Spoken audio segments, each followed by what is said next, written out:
کہ اللہ تعالیٰ نے دنیا میں جن کاموں سے روکا ہوا ہے وہی کام جنت میں انعام کے طور پہ آپ کو ملنے والے ہیں. ٹھیک ہے, جن جن چیزوں سے روک دیا ہوا ہے. تو سر وہ روکا اسی لیے ہے کہ تھوڑی دیر صبر کر لو, تمہاری انسٹنکٹ میں ان ساری چیزوں کی محبت میں نے ڈال دی ہے, لیکن اس کو پورا کرنے کا موقع یہ دنیا نہیں ہے, وہ آخرت ہے. دنیا میں میری مان کے نا اپنی انسٹنکٹ کے خلاف چلو, تھوڑی دیر کے لیے صبر کر لو, روزہ کھل جائے گا. یہ دنیا میں بھی ہم نے ایک بڑا روزہ بھی رکھا ہوا ہے جس میں ہم نے حرام سے بچنا ہے, اور اس کی افطاری جنت میں ہوگی. روزے کے دوران آپ کھا پی سکتے ہیں, تو روزے کے بعد کھاتے پیتے کیوں ہیں؟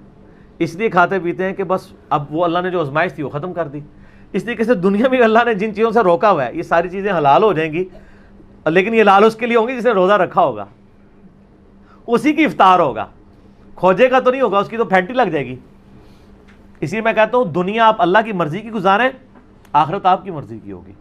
اور اگر دنیا آپ نے اپنی مرضی گزاری پھر آخرت آپ کی مرضی کی نہیں ہوگی, پھر ولیعوذ باللہ تعالی اللہ کی مرضی کی ہوگی, جو اللہ کے وعدے ہیں اپنے پیغمبروں کے ذریعے کہ جو میرے نافرمان ہیں میں انہیں عذاب دوں گا. اللہم اجرنا من النار, اللہم اجرنا من النار, اللہم اجرنا من النار.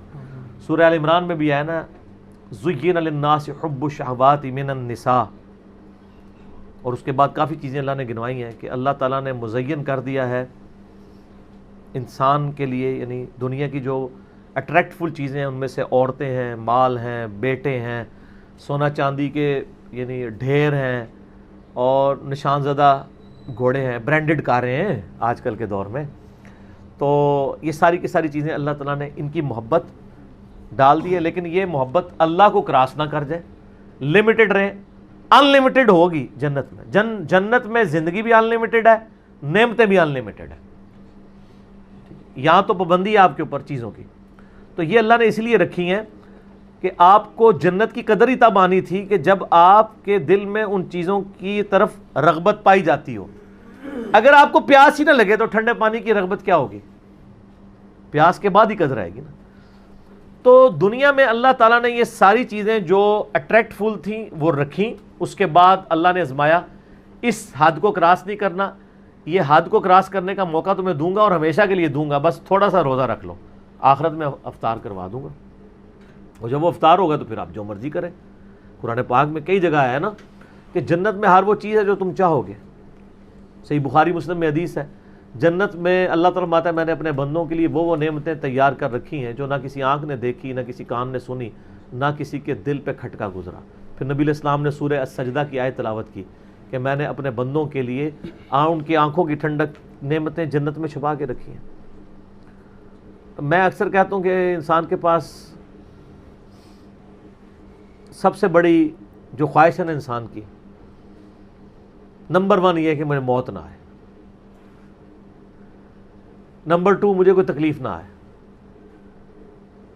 نمبر 3 میں بوڑھا نہ ہوں, ہمیشہ انجوائے کرتا رہوں ینگ ایج. یہی ہے نا 3 خواہشات. اگر یہ 3 چیزیں دنیا میں آپ کو مل جائیں تو سر خدا کو پھر کس نے رسپانس کرنا ہے؟ آپ سے میں بھی پوچھ لیتا ہوں, اگر آپ کو کوئی مصیبت پریشانی نہ آئے, آپ بوڑھے نہ ہو اور آپ کو موت بھی نہ آئے, تو خدا آپ کی ضرورت ہی نہیں. اور خدا میں یہی کوالٹیز ہیں کہ اس کو موت نہیں آتی ہے, اس پہ کبھی زوال نہیں آتا, اس لیے خدا کسی کا محتاج نہیں ہے نا. ہماری ضرورت خدا ہے لیکن ہم خدا کی ضرورت نہیں ہے. اللہ کہتا ہے میں غنی ہوں.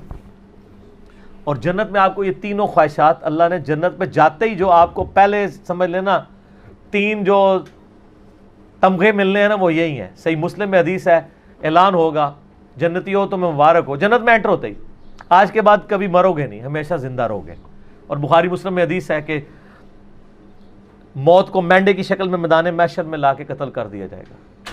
جنتی خوش ہوں گے کہ اب موت آنی نہیں ہے, اور دوست کی کہیں گے وہ کاش ہمیں موت آ جاتی. دوسری خوشخبری ملے گی, صحیح مسلم میں حدیث میں الفاظ ہیں, آج کے بعد کبھی بوڑھے نہیں ہوگے, ہمیشہ جوان رہو گے. تیسری خوشخبری ملے گی, آج کے بعد کبھی تم بیمار نہیں پڑو گے, ہمیشہ تندرست رہو گے. 30 سال عمر ہوگی ہر جنتی کی اور 30 ہی رہے گی.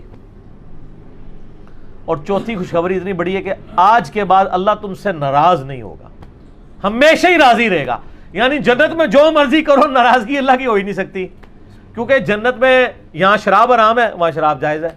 آپ کون سی نافرمانی دنیا میں سوچ سکتے ہیں، وہ جنت میں آپ کو گارنٹی دیتا ہوں آپ کر سکتے ہیں. تو اللہ نے کہاں سے ناراض ہونا ہے؟ نماز ہی کوئی نہیں. آپ کہیں گے نا دنیا میں سب سے بڑی نافرمانی ہے کہ میں نماز چھوڑ دیں، جنت میں کوئی نماز نہیں ہے. کوئی کہتا ہے شراب سب سے بڑی ہے، تو پئیں سر جتنی مرضی پئیں. کوئی کہتا ہے عورت کی طرف رغبت ہے، تو سر جتنی مرضی عورتیں. ٹھیک ہو گیا. لیکن یہ روزہ ادھر رکھنا پڑے گا. اور یہ اللہ تعالیٰ نے ویسے آزمائش میں ڈالا ہے، اس میں کوئی شک نہیں ہے. صحیح مسلم میں حدیث ہے کہ نبی علیہ السلام فرماتے ہیں اللہ تعالیٰ نے جنت کو ناگوار چیزوں سے ڈھانپ رکھا ہے. جنت تک پہنچنے کے لیے بڑی ناگواری آپ کو ہوگی.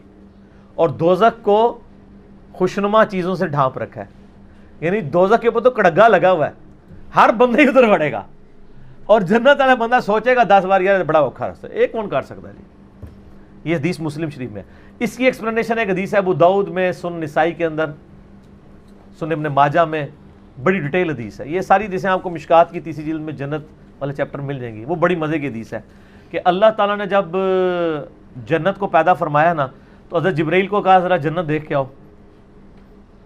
وہ آئے، کہتے ہیں یا اللہ کیا بات ہے، مجھے تو نہیں لگتا کوئی بندہ سر دھڑ کی بازی نہ لگا دے جنت میں پہنچنے کے لیے. مجھے لگتا ہے یہ سارے لوگ ہی جنت میں پہنچ جائیں گے کیونکہ جگہ ہی بڑی زبردست ہے. اللہ نے فرمایا اچھا. پھر اللہ نے جنت کو ناگوار چیزوں سے ڈھانپ دیا. دنیا میں نمازوں کی مشقت، بیوی بچے ماں باپ کے ساتھ اس نے سلوک کی مشقت، حلال و حرام کے فرق کی مشقت، روزوں کی مشقت، کتنی مشقتیں ہیں، شریعت کی پابندیاں. اللہ نے فرمایا اب جا کے ذرا جبرائیل دیکھو. واپس ہے، انہوں نے کہا اللہ تیری عزت کی قسم مجھے نہیں لگتا کوئی بندہ جنت میں پہنچنے میں کامیاب ہوگا، اتنی ہرڈلز رکھ دی ہیں تو نے. اللہ نے فرمایا اچھا اب دوزخ کو دیکھو. دوزخ کے کہتے ہیں یا اللہ تیری عزت کی قسم کوئی بندہ بھول کے بھی کوشش نہیں کرے گا کوئی ایسا کام کرے کہ ادھر آئے، یہ تو بڑا عذاب ہے. پھر اللہ تعالیٰ نے دوزخ کو ڈھانپ دیا دنیا کی خوشنما چیزوں سے، اٹریکٹفل چیزوں سے، شہوات سے. کہا جبرائیل اب دیکھو. دیکھ کے انہوں نے کہا یا اللہ مجھے نہیں لگتا کوئی بندہ دوزخ سے بچ پائے گا، کیونکہ ہر راستہ ہی دوزخ کی طرف لے جانے والا ہے، جتنا بھی اٹریکٹفل، جو ہماری انسٹنکٹ میں اٹریکٹفل ہے. لیکن سر تھوڑا سا روزہ رکھ لیں سب کچھ ختم ہو جائے گا. صحیح مسلم میں حدیث ہے اللہ تعالیٰ دنیا میں جس نے یاشی کی زندگی گزاری ہوگی نا، قیامت والے دن اللہ تعالیٰ نا اس کو بلوائے گا اور کہے گا فرشتوں ذرا اسے ایک پھیرا لگاؤ نا دوزخ کا، کیونکہ دنیا میں بڑا کہا گیا تھا ایک ہی پھیرا لگنا ہے. کہنے نا لوگ. سورہ فرقان میں اللہ تعالیٰ فرماتا ہے کہ دوزخ تھوڑی دیر کے لیے ہو یا زیادہ دیر کے لیے بڑی بری جگہ ہے رہنے کی. یہ مسلمان ہے جو بدماشی کے ساتھ کہتا خیر ایک پھیرا ہی لگے گا، اور حالت اس کی یہ ہے کہ موم بتی کے فلیم میں 10 سیکنڈ کے لیے یہ ہاتھ نہیں رکھ سکتا. اور بخاری مسلم کی حدیث ہے کہ آخرت کی آگ دنیا کی آگ سے 70 گنا زیادہ تیز ہے.